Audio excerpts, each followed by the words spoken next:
Di Jakarta, tamrin area kebal corona. Kena denda 10 juta. Nanti harus nyapu jalan raya. Terserah, lo tuh kebal corona. Terserah, kebal sekeluarga. Terserah, ibu bapak semua. Terserah, gua ikutin aja. Tiba-tiba PSBB dilonggarkan, kendaraan udah mulai mau penuh di jalanan. Tiba-tiba undang-undang Minerba juga disahkan.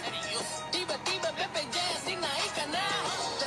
Terserah, maunya apa, gua bukan siapa-siapa, ya udah terima aja. Di rumah 3 bulan semoga ada gunanya. 1000 orang mati semoga gak sia-sia.